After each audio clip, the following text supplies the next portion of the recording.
essaawa nnamba gye tugenda okuba nga tukwasaganyizaamu byonna okutuuka essaawa zigenda kubeera 11 tugenda okuba nga tuviirayo okukusibula. Nze Disani Kyeswa kkiriza mukadde kano nsooka embeere nga nkujjukizaako nti mukadde kano mwezi gwe tulimu mwezi gwa kusaba, mwezi gwa kutula njegere n'okusiiba ekyagutuumya Combat Month tewabeera kusaaga ku Victory Church programs nga bwe zitambula zibeera za kukutula njegere. Olunaku lwayo tubadde ne Bishop Mukiri mu lunch hour yabadde atuvuzeemu side yawo akati akamaze okuba nga atuggyako engalo kakati ekigenda mu maaso kyekyoto kitazikira. Mukadde kano gamaze okuba nga avaawo wali mu kawungeezi tugenda kuba nga tufunawo Pastor Kiwewesi yagenda okuba nga atutwala mu service eyo ey'akawungeezi. Of course ojja kuba nga oyitawo mpolampola side yawo obeere nga okwasaganya embeera oba obeere nga osabako naffe kijja kubeera kyanjawulo. Akadde kano nga tuyingira njagala sooka embeere nga nkumulisaako kati nnyo mu ggwanga embeera nga bwe kyageza okuba nga ekwasaganyizibwa mu bisaawe ebyenjawulo. Kiza sooke tubeere nga tulingizaako kati nnyo waneeno mu transfers kubanga tuvayo tugenda kuba nga tudda mu masaza tugenda gawa obudde bugenda kubeera bungiko. Olunaku lwaleero kilabu ya Bull yanjudde omuzannyo olunaku olwaleero ayitibwa Gerald Ogweti bamukansiza kuva ku kilabu ya Lugazi asobola okuba nga bamujja mukadde kano bamaze okuba nga bamwaniviringa ono bamuleeseewo olunaku lwaleero wakati mu kuba nga abagezaako okwongera okwenyweza. Batandika bulungi sizoni ewedde naye gye byaggweera okusingira ddala replacement y'omulenzi oyo Kalimundugwa yagandira ddala mukadde kano gwe batandikiddeko swayiko ono bamulija ku kilabu ya Lugazi FC azze oluvannyuma okuba nti badde bamaze okuba nga banjula coach Abekikomeko yaleese Mbale Heroes mu Big League ne bamugjawo kati bamuzze eno Premier League agenda okuba nga agutendekera. Olunaku wali basobola okuba nga bamugattako omulenzi ono ayitibwa Gerald Ogweti yagenda okuba nga akulemberamu yateebye goozi adde 18 sizoni ewedde. Bull bw'otandika okuba nga obala goozi yateeba nga bali wansi w'omutendesi Alex Simeon Masaba oyinza n'okuba nga okwata mu nkoona si ku mutwe lowoozaamuko nti omulenzi ng'ono ayinza okuba nga abayambako oboolyawo okudda enguuna ddala mu department eyo ey'okuba nga bagezaako okuba nga banywesa obutimba side awo ayitibwa Gerald Ogweti. Anaali ndowooza producer ayinza okuba nga asiima naye munnange nga tusooke tubeere nga tugendedde awo ekifaananyi ajja kuba nga akituwa nga amaze okuba nga akifuna ekya Ogweti. Yes ng'obivuddeko ebyo katubiveeko ebyo tubeere nga tugenda butereevu nnyo mu kyatulese yoyo Ronald Ogweti alatha Gerald Ogweti kilabu ya Bull gesobodde okuba nga esayininga aswayika akubye goozi adde 12 eri ku Lugazi FC naye tebyasobodde okuba nga bibatambulira bulungi. Abalenzi bava eri wansi Mityana Abakirinda Boys bebavuddeyo side zaawo mu Buganda region ne bagenda mu mpaka ziri eza FUFA Big League tebasobodde okuba nga bavayo kakati ino Ogweti ye agambye kasooka abeere nga atambulamu. Olunaku lwaleero ttiimu y'eggwanga ey'abakyala eya Dark West Queen basobodde okuba nga bayingira ensiike batandise okuba nga batendekebwa. Waliwo interview esinza okuba nga etambula nnyo yeeyo omumyuka w'omutendesi. Omumyuka w'omutendesi yali mu mitambo ensonga nti omutendesi tewali Dark West Queens tulina omumyuka wa mutendesi asobodde okuba yayise squad olunaku lwabadde bwajjo yali yabazanya 35. Squad ye yayise okuyingira enkambi ennaku z'omwezi 29 tuli mu kweteekera tekitegeeza tujja kutandika ndowooza nankya ebijja okubeera official kubanga era badde bayingira nkambi byonna badde ava kakati kitegeeza trainings ezijja okubeera serious genda kubasandika olunaku lujja kubeera lwankyanga ennaku z'omwezi 30 mu nnaku 10 tugenda kuba nga tugenda mu nsiike eggwanga lyonna tugenda likyazanga ennaku z'omwezi 11 kitegeeza abazanyi byayisa 35 bbanga ligenda kubeera ki okuba nga asalako. Ajjukira tulinamu abadde mu ligies zaffe mu ligi yaffe actually ligies ziri 2 ze tulinawo Elite League kwoteeka Super League kakati abo okuva kilabu ez'enjawulo jjukira abadde tebazannya abadde tebakyazannya mipiira kakati kwe tujja okuteeka bano abavudde mawanga amala bano bannaabirye Fazira abaddewo waneeno mu ggwanga yakomyewo ku kilabu ya Kampala Queens naye tulinawo Fauziana Jemba basobodde okubanga nabo bayitiddwa kakati abo bonna 35 mu nnaku zigenda kubeera 11. Singa obudde bubaddewo twandibadde tufuna ku mutendesi nga yogera ebigambo nga bitawo naye tujja mweyongeza mu mawulire agajja okuba nga gaddako kasooke tubeere nga tuyitako buyisi ku update awo. Yes, mu studio ndimu ne manager w'essaza ly'e Ssingo. Ku mulundi guno yasobodde okubeera nga yakomyewo nate era nasooka okubeera nga musaba atubuuzeeko kati nnyo n'okutweyanjulira butereevu asooke okube nga twogera ku nsonga z'omupiira ogw'amasaza specifically ku ssaza lino erya Ssingo twalirabako lyali ly'amaanyi era tugenza otuuka olunaku walero ly'amaanyi neera likyali ly'amaanyi naye terikyawangula gikopo bakoma ku kya 218 zenzimu ku nsonga ze tugenda okuba nga twogerako okusaba osooka obeere nga obuuza ku mulabi wa Dream TV sebo sobola okuba nga tweyongerayo. Abatulaba mbalamusizza bannabyamizannyo bonna okusingira ddala bannassingo mpozi okuwabulamu ekikopo ky'amasaza tebakikola Ssingo yokka yeba ekiwangula bakikola amasaza ga Ssaabasajja gali 18 gonna tegeetabaamu bwetani gajja kuvuganya wabeewo omuwanguzi oba n'owokubiri n'owokusatu ate n'asembayo. Ssingo y'emu ku masaza amawanguzi ate Ssingo ye Ssaabagabo wa Uganda. So mu nsonga eyo Ssingo ebikopo ebala 2 ate erinayo nakiri kyewangudde nga tewali yali akiwanguddeko mu byafaayo bya Buganda. So genda okinoonyerezeeko engabo ya Luwangula yagiina. So mu mupiira oba oyogera ku Ssingo oba olina okukkakkanamu.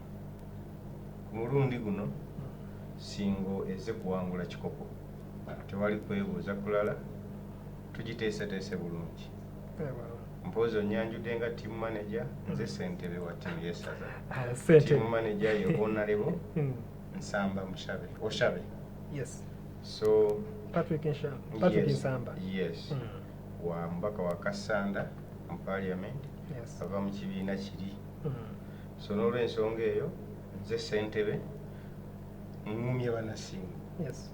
Nzize wano okubawa essuubi ttiimu tugiteeseteese bulungi. Abasinga obungi baadde tebamanyi nti ttiimu ya Ssingo leero erimu baani.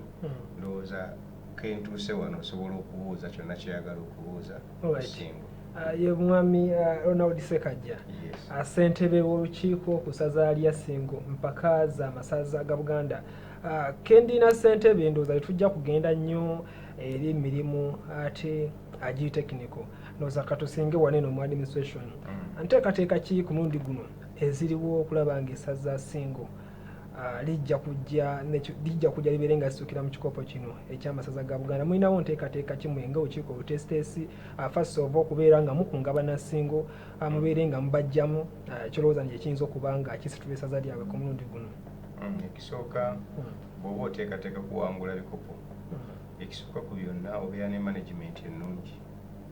Ttiimu gye nkulira nga ssentebe erina olukiiko olugumu oluliko bamembers 9 n'abalala babamyuka okuva mu bitundu ebyenjawulo ebikola Ssingo. Ekyokubiri baba abasambi balungi. Ssingo erina abasambi 28 mu nkambi beemaze okusunsulira ddala ate ne beekakasa nti balungi. Nja kukuwaako ku lisiti mu maaso awo onooba akadde okayina. Ekyokubiri tulina abatendesi abalungi. Tulina namba emu wa Buganda Dunga Simon amyukibwa Kisaach Emmy, ate tulina goalkeeper coach. Mu Uganda tebasukka 15 abatendeke ba goalkeeper coach Lulerigani. So tulina ttiimu y'abatendesi ennungi kosa ne ttiimu endala ng'abadoctors abalungi abaliwo okulabirira obulamu bw'abasajja abo okuba nga bakola omulimu omutuufu. Mpozi abazannyi be tulina Monna Ssingo ne bannayuganda bannabyamizannyo abaweebala producer ako kaali kafulendere ka Ssingo ne kuweekula. Yes. Tuyina Mutamba Muhammad, tuyina Mugume Habib, oyo nzaalwa ya Kiboga asambira mu Kiboga United. Tuyina Abumudulu Peter, tuyina Kawesi Eric, tuyina Katamba Enoka, Bukenya Elia, Apenyo Isaac, Ajo Emmanuel, Bakachi Daniel, tuyina Kirabira Nicholas, tuyina Shikanga Emma, tuyina Tuke James oyo goalkeeper, tuyina Kamulegeya Yunus oyo asambira mu Lugongwe Super Eagles, tuyina Elvis Sekajugu, tuyina Musinguzi William, Mubiru Dasan, Kawesi Eric, Kawoya Musa, Wanagoli Kenneth, Katamba Enoka, Sempija Shafik naye wa Rugongwe Super Eagles, tulina Sewali Joseph oyo wa Kiyinda Boys, tulina Sebinyase Rahim oyo aveeri Kyankwanzi mu Bugomolwa FC, tulina Odeyi Patrick naye aveeri Kyankwanzi mu Bugomolwa FC, tulina Muwonge Yakim, tulina Olega Brian striker, tulina Emmanuel Shiranga naye striker, ne tubeera ne Juko Crispus, be basambi 29. Tegeeza pulidde abazannyi abapya bangi nnyo ku mulundi guno. Ndowooza erinnya erisinza okuba nga linvugira mu matu abadde Joseph Sewali. Bakola bulungi nnyo mu masaza agabadde gakyasembeyo. Ndowooza gwesiwulidde abadde top scorer Amuli Mukasa. Amuli Mukasa emyaka gye gyaggwayo ali ku Kiyinda Boys, suubira yagiyambyeko nnyo okujja mu big league. Yes. So ku basambi abo abakadde twali teyininzeeko babiri be twalina season ewedde. Olw'ensonga abasambi bonna be twalina baali bamalayo emyaka ate abalala omutindo gubadde wansi. So tubadde tukola okwetegereza okumala abasambi be tulina balungi. Abazannyi bano botusomedde be babadde bazannya friendlies kubanga tulabyeko singa zanya friendlies nasinga okubanga ngobe yatwoliko okutandika n'eyaabo weekula gye mwali mukyaziza wano ku Ssaza Emitiana then ne muvaawo ne mubakyalira eno yali yamaliri eya ku Ssaza Emitiana then ne mubakyalira ne bakuba 2-0 emala ne mukyalira Gomba ne mukola amayiri ga noti ndowooza yabadde ey'enjawulo yeno gye mwabadde muzannya Neeke gye mwakubye goals adi 3 ku golo yabadde abasambi si bonna tebabaddewo mu friendly okugeza nga point man waffe Joe Emmanuel abadde akyasamba playoffs actually yazze mu nkambi lunaku lwaggulo. Olega abadde mu playoffs yazze mu nkambi lunaku lwaggulo. Almost okutwaliza wamu nti striking line yaffe yonna tubadde tusamba teriyo nga naye babbaaka babaddewo abalala babadde bakoowu kati nga Mutamba Medi kimanyi bulungi nti abadde ku Kiyinda nga bagezaako okulwana okuyisaawo babadde bawummudde nga tetuba stretch bamuduli Peter bonna babadde ku Kiyinda. So babadde tubawo obudde obw'okuwummula basobole tukolera omulimu omulungi. Ekifaananyi ekirungi kyavuddeyo nga bonna bakomyewo nga tusamba Neeke waka friendly yasembyeyo nga tugezesa nga tulaga abawagizi ekifaananyi bwe kinaaba ku Sande nga tusamba essaza lya Bugerere. Agamu ku maanyi ga Ssingo ndowooza gatambuliddeko ne mu Kiyinda Boys. Kuba tulabyeko ko Kiyinda bwe badde ekola obulungi kibadde kya mukisa nti omutendesa akatinga cross n'avaayo n'ajja walena n'abamu ku bazannyi abadde basinga okulabika obulungi bwe balabika obulungi mu Kiyinda Boys kibali kikola ngansi nti ensi ezimu bwe beeyina ttiimu ennungi mu liigi yaayo bwe babeera nga atiisa hafu ku bazannyi abo bali ku national team evaayo n'ebeera ng'ekola bulungi kibadde ng'ekigezaako okukola ku Ssaza Ssingo. Ku mulundi guno kinaasigala kyekimu munasinga asigire ng'asuubidde ekintu kyekimu kuba mpulidde bw'osoma olinamu bangi booga nti babadde bakyasumbusa Kiyinda Boys. Era mu analysis kisingako awo ttiimu eziri mu region eziva mu Ssaza Ssingo ziri ttiimu ziri 4 actually. Tulinamu Rugongwe Super Eagles ey'e Kasanda erinamu abasambi 4 ku Ssaza Ssingo. Tulinamu Kiboga United erinamu abasambi 2. Tulinamu kilabu eyayitibwa Ntunga Stars naye nga alina kilabu gye yagula mu region nayo abasambi ndowooza bali 5 balamba kati tubeeranga mu 12 abasambi bonna bavudde mu Mitiana beemanyi kumpi babadde basupervisingibwa from day one. So wenkusuubiriza nti omutendesi Simon Dunga abadde interactinga nabo yadde nga ali ku Kiyinda asambye ku ttiimu ezo zonna. Kati omusambi nga Mukuma Habib yakuba Kiyinda omwanda we yekka yagikwata yagikuba 3 ekiboga wano najja n'agikubeemu ne ttiimu eya Rugongwe Super Eagles yagikubeemu n'agikubeemu omwanda we ng'azikwata omwo yewinga waffeemu ku bawinga be tulina. Kakati omutendesi abadde alina hands on ku basambi abo abadde abatunuulira nga apiikinga ekyo kyasinze okwetegereza. Then tulyoka tufulumako nga bumanyi ekizibu ky'omupiira gwa Uganda bateebi abo abadde alina okufulumako mu ssaza Ssingo abanoonyeeko owulidde ajo Emmanuel Olega Brian actually baadde bakola bulungi nnyo abazannyi abo mu masaza waneeno ne advanced places abo ndowooza Mawokota yabadde yasinga okulengera abadde aleeta nnyo abazannyi abo nakuliko n'abalabye gye bali okay ye ssentebe wa ssaza Ssingo amanya atubeere nga tuwumulamu katini nnyo atubeere nga tukomawo nyina bwe njagala okukoonako kaawo ku biti bye mwakubidde omulango okudda ku ssaza njagala sooke nga tuwumulamu katini nnyo tukomewo tweyongereyo ne ssentebe of course tukyalinawo na bingi abaana Ssingo ndowooza abadde bangi nnyo essimu batandise dda okuba nga bazikuba naye nosindikako obusindisi message okuzinga eddala eza WhatsApp mujja sindikako obusindisi message atujja kubanga tubifuna bulungi nnyo wali nga tugezaho kubanga tumaliriza voice note oyinza okuba nga ogiteekako okutandika ne kati mpaka wali awo tunaakomerawo nga tuvudde mu break bwe tunava mu break tujja kuba tukyafuuliriza voice note kitegeeza eddakiika emu ku bbiri gy'olina okuba nga osindika ka voice note bwe tunaakomawo ojja kuba nga owandiika buwandiisi okay katubeere nga tuwumulamu katini nnyo tukomawo gy'osinzira okuba nga okyatugoberera n'otegeezaako ko nti ayagala okuba nga ogonzaamu endaba ajolamu Dream TV oyinza okuba nga weeyambisa application eyitibwa Victory app bw'ogenda mu Play Store n'oginstallinga eyo ekwetagisa just data yekka agwoba otaddeko mwattu ate ng'enywa kitono nnyo buli w'obeera just kasowanika data wo ow'essimu n'otandikamu mu application eyo ebekutwala butereevu nnyo mu Dream TV n'obeera nga ogoberera programu yo gy'osuubira nti eyinza okuba nga eyinza okukwata ng'obadde tonakuba nga otuuka waka obanga ekifo wooli tewali screen weyinza kubeera nga ogenda maaso nakubanga olabira kiwetaze kubanga olaba olwaleero nga tukyali mu programu eya Combat Month akawungeezi wagenda kubeerayo Pastor Isaac Chiwewesi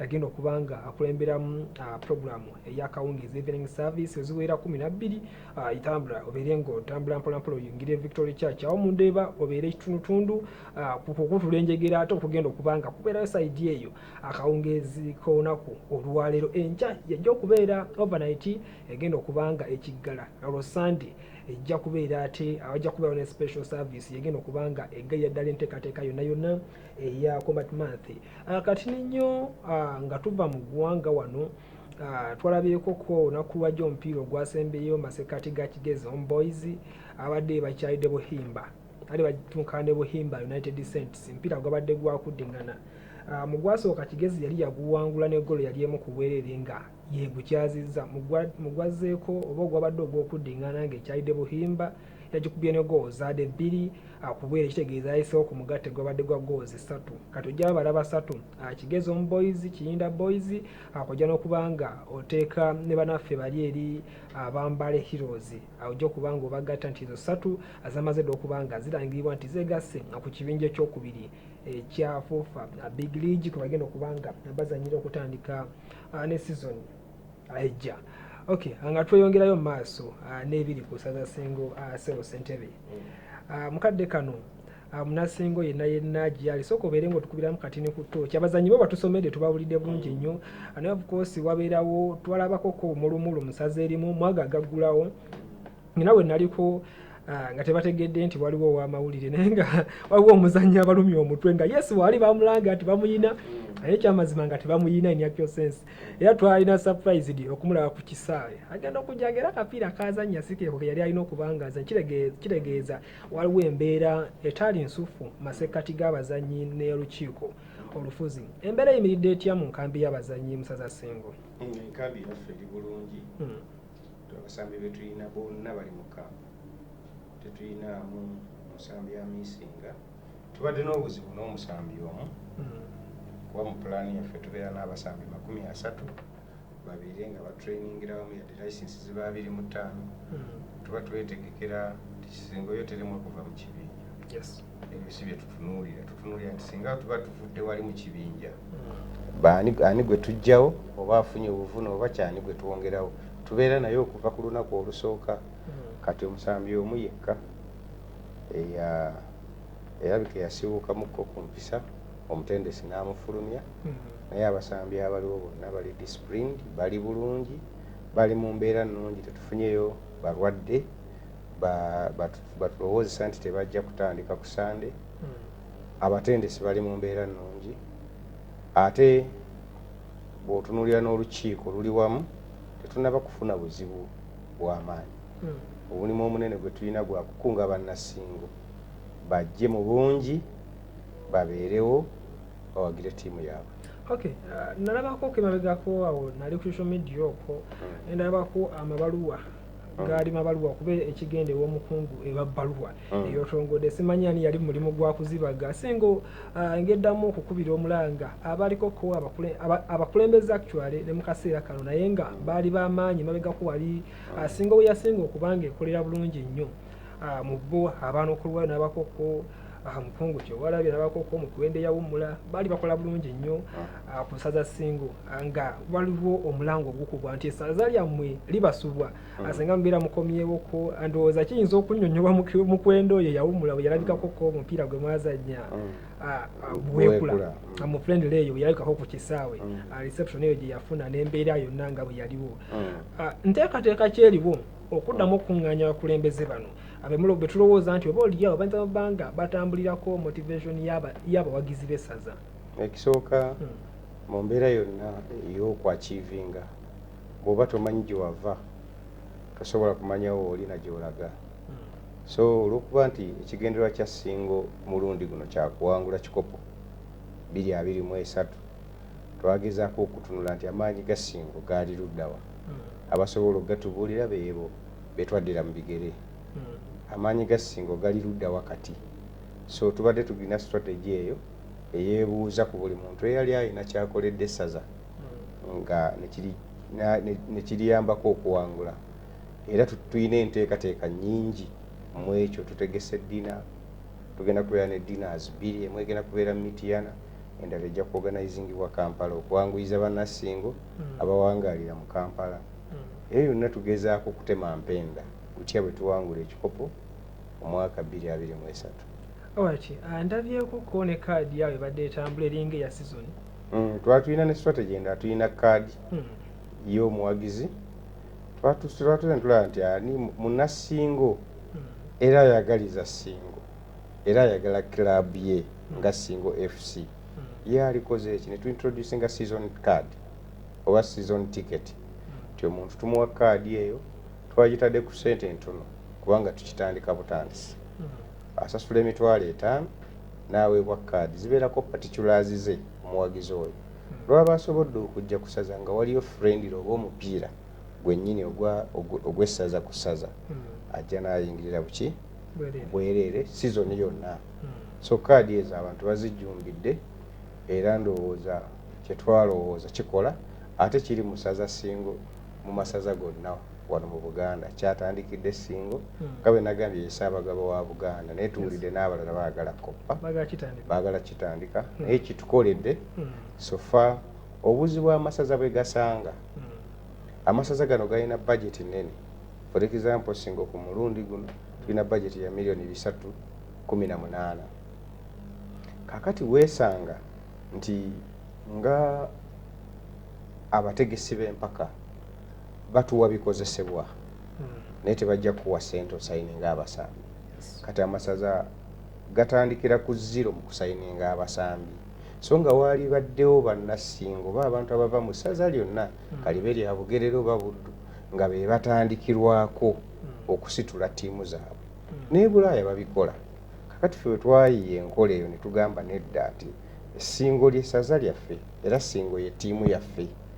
Buli munnassingo waakiri asobola omwaka okuwa essaza lye esiringi $5,000 ne tuyiyaawo component eyo ne tugamba nedda munnassingo essaza lyo liwe $5,000 ne tubala nti singa tubeera ne bannassingo 1,000 kitegeeza baba basobola okusayiningira Ssingo olumusi abasambi bonna ebitundu 60 ku buli 100 be beetaaga okukozesa. Then olukiiko ne lusigala butya bamanaginza abasambi abo. So ne tutunuulira nti ekimu ku bijja okumalawo ebizibu oba stress mu management kwe kubeera nga bannassingo bo bennyini beesikwatira ttiimu yaabwe mu ngalo. So ekintu ekyo kikoze era kitambula baggulawo abawagizi beekolamu omulimu ne bawandiisa ne association yaabwe gye bayita Ssingo Supporters Association.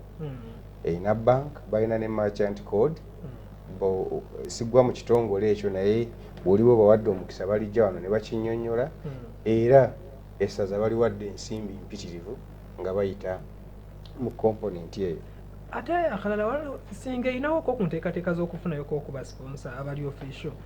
Yes, Singa olw'okuba twetereezezza nnyo tusuubira okuba ne ba sponsors ab'enjawulo naye tetwagala baani veiringa nga diiro tezinnaggwa naye at least okusunirako akatono at least Pepsi etupiipinga tulinawo n'aba Westlake bapiipinga so tusuubira nti tuli abakitunzi baffe bali mu kwogerako nabo bwe kataligirya ne Singa ejja kufuna ba sponsor. Tulina n'abantu tulina amakampuni mangi agagwa mu Ssingo naye tewabadde nteekateeka bulungi mobilizing abantu abo okulaba naye kati enteekateeka twagitaddewo.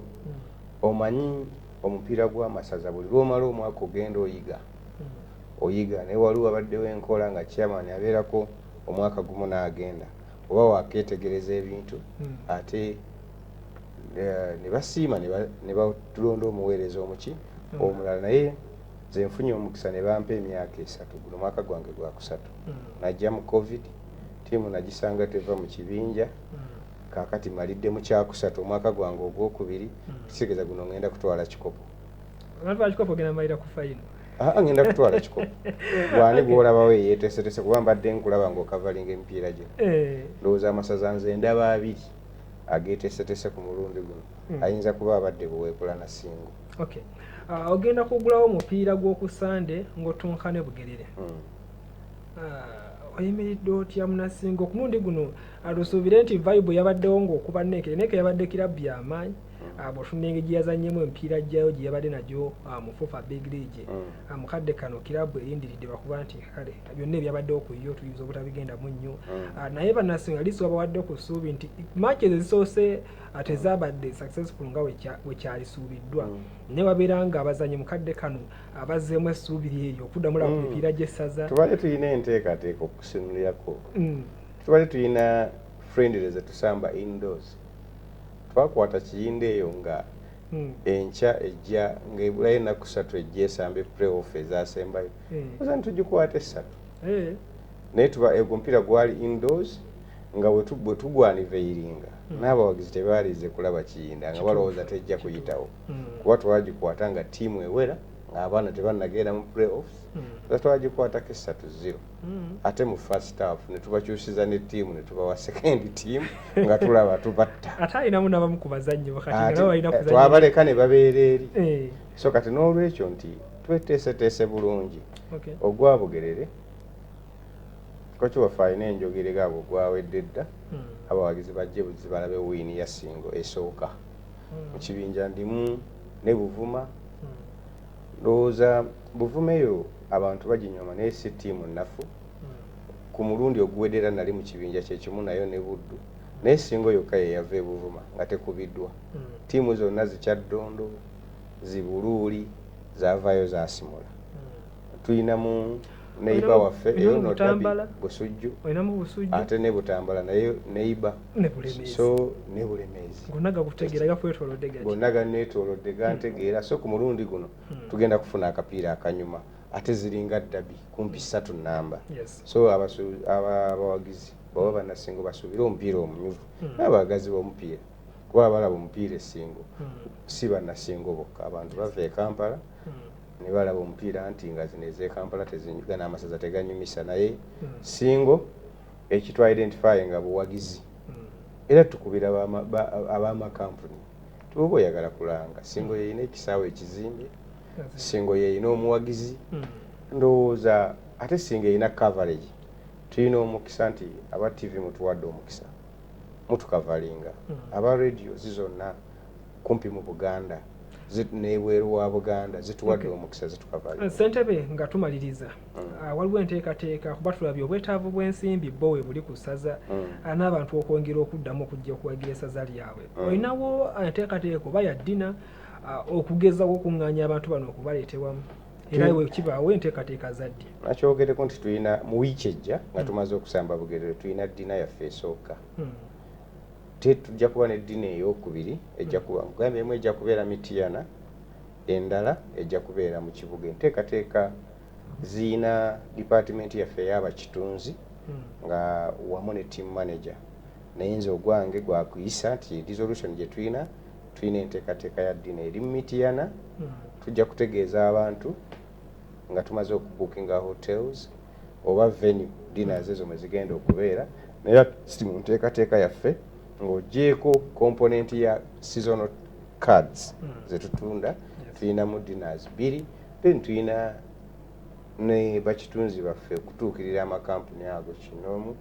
Waliwo bannasinga abazze bayimirira nayo okugeza twebaza omwami wa Kiddawalime okuva abasambi lwe bayingira mu nkambi kati emyaka 10 Kiddawalime atuwa emigaati abasambi gye balya okuva lwe bayingira enkambi mpaka lwe tumaliriza amasaza. Ekyo akikoze emyaka kati 10. Okay.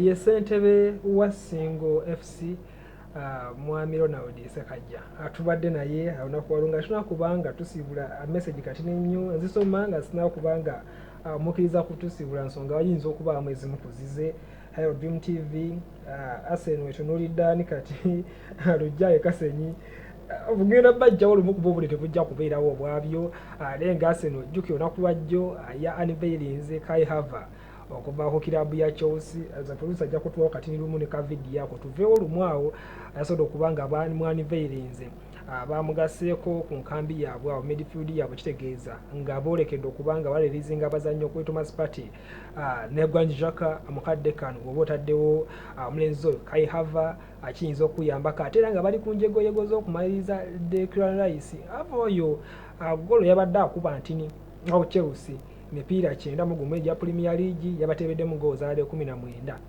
naye bw'otunuulizemu ku zigoozi azaza akubira Chelsea. Okay. Anagambye who is assistant Klopp sikutegeeza adde abuuza assistant wa Klopp naye waliyo omulenzi ayitibwa musajja omukulu oyo alina obugali maaso ayitibwa Pepin Linders assistant wa Jurgen Klopp. Ndowooza kyobadde obuuza oba ombuuziza who is assistant Klopp. Gambia, thanks for the show. I would like to ask the chairman on a scale of 0 to 10, how do you rate yourself at Ssingo since you joined the flanker from Chengera? Kera kyekibuzo kye tugenda n'osembayo chairman. Atugambye weepime ku scale ya 10 okuva wa joininga Ssingo kati tugenda myaka 3 oba weewaki kakati ekisooka eyampo obuvunaanyizibwa yaŋŋamba kuzza Ssingo ku ntikko bwe baali bankwasa obuvunaanyizibwa. Ssingo nagisanga bagenda giweramu mpaka mu sizoni eyo ey'omunda eyasooka eya covid lwe yalemererwa okumalako sizoni n'abasambi ne bagiddukako mu nkambi. Chairman gwe naddira mu bigere yali omulongo Waswa Othman eyalemererwa okujja ttiimu mu kibinja n'okugimazaako tournament.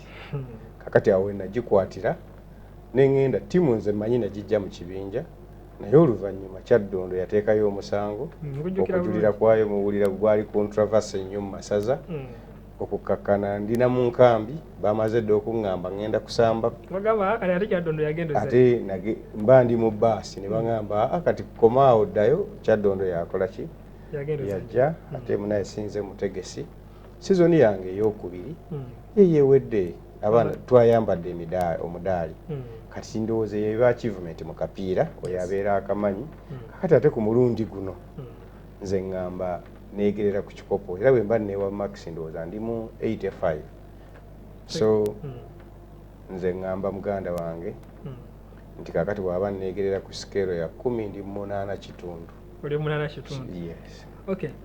Sente bino zogenda tuwaayo ebigambo ebisembayo ebigambo byange ebisembayo tubitunuuliza nnyo ozannyo n'omupiira gwa bugere byakukunga bannassingo mwenna abawagizi b'omupiira abawagizi b'obwakabaka mujje mu bungi tubeerewo ng'essaza lyaffe likuba erya Bugerere tujja balekerawo nti lwakuba abagenyi Ssingo twaniriza nnyo abagenyi naye gwe omupiira tugenda guwangula kyetujja okukola butabaswaza mujje mubeerewo ng'abajulizi naye ate era essaza lyetugenda osamba sirinafu lyakyaddeko ebuddu ne likola 2-2 so mujje mulabe omupiira gugenda kuba munyuvu gwe mupiira gwaffe ogusooka omupiira ogusooka teguba mwangu ogubuuza busiro oyagala okumanya omupiira ogukola ki bayinza okukwata nga teweeteeseteese ne bakufuntula 3 naye ffe tweteeseteese bulungi twetegese okwaniriza abagenyi naye abawagizi mwe basambi ab'e12 bwe mutaabe ku kisaawe ttiimu tejja kufuna mulala mujje tubeere wamu ate era banasingo tubategeeza nti abaana bammwe gye bali mu nkambi asobodde okuyitayo yitayo ffe tugezezzaako okuteekayo ebikozesebwa tugezezzaako okulaba ng'abaana bali motivated abadde abalaba mu training omanyi abasambi ebikolwa bwe byogera ndowooza obadde obalaba nga tebalina kwemulugunya kwonna tusuubira okufuna geemu ennungi ng'abatendesi basanyufu n'abaana basanyufu naye abawagizi mu empagi eyimirizaawo essaza Ssaabasajja Kabaka awangaale. Okay, ye ssentebe Ronald Ssekajja ku ssaza lya Ssingo kadde kano beteekerateekera mupiira gwabwe era tugambye wagenda kusika yali 8 weba sekero ya 10 akkiriza nange mpeere nga nkusiibulira wano za tujja kubanga tuddamu olunaku lujja kuba lwanca nze muzzukulu w'Amazige Edison Kyeswa ate nga ndi Munasingo mbeere bulungi mweraba.